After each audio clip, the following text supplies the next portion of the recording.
Assalamualaikum warahmatullahi wabarakatuh.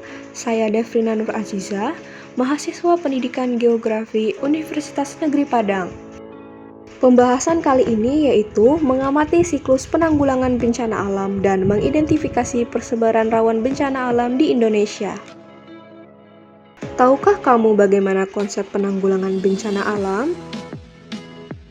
Penanggulangan bencana merupakan suatu proses berkesinambungan untuk menangani daerah-daerah yang terkena bencana alam.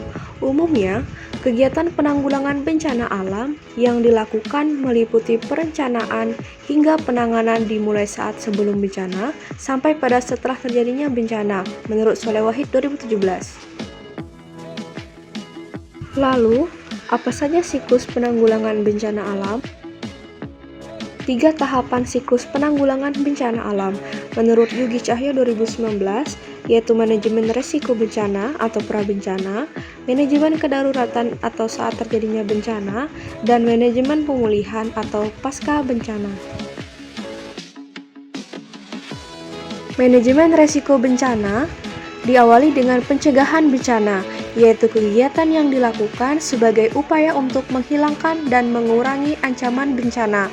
Selanjutnya, mitigasi, yaitu serangkaian upaya untuk mengurangi resiko bencana, dan kesiapsiagaan, yaitu serangkaian kegiatan dilakukan dengan mengantisipasi bencana melalui pengorganisasian.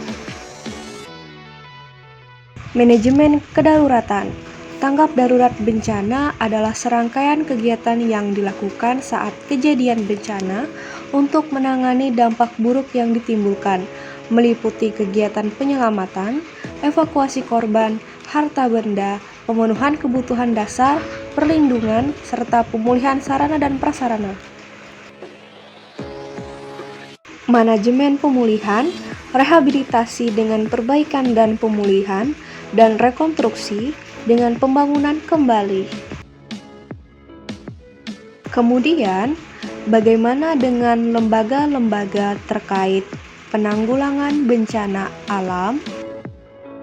Adapun lembaga-lembaga dalam penanggulangan bencana alam dapat diamati berdasarkan poster berikut ini.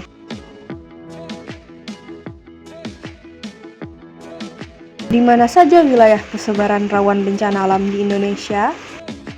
Sebaran daerah rawan bencana di Indonesia bagian barat ada gempa bumi, tsunami, tanah longsor, gunung meletus, banjir, dan cuaca ekstrim.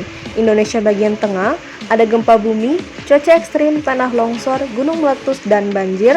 Sedangkan Indonesia bagian timur ada gempa bumi, cuaca ekstrim, tanah longsor, gunung meletus, banjir, dan tsunami, menurut Latif 2021. Berikut peta sebaran wilayah rawan bencana alam di Indonesia. Ini adalah contoh peristiwa bencana alam di Indonesia.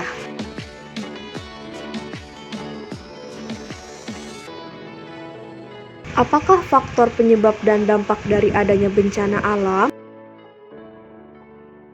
Faktor penyebab, 1 faktor alam, 2 faktor non-alam, dan 3 faktor sosial, menurut Undang-Undang Nomor 24 Tahun 2007, dan dampaknya dapat mengakibatkan dampak pada bidang ekonomi, sosial, dan lingkungan, seperti kerusakan infrastruktur, dapat mengganggu aktivitas sosial, kematian, luka-luka, sakit, hilangnya tempat tinggal, dan kekacauan komunitas, menurut BNPB 2020. Adapun referensi yang digunakan pada pembahasan kali ini yaitu sebagai berikut. Sekian pembahasan kali ini. Terima kasih. Wassalamualaikum warahmatullahi wabarakatuh.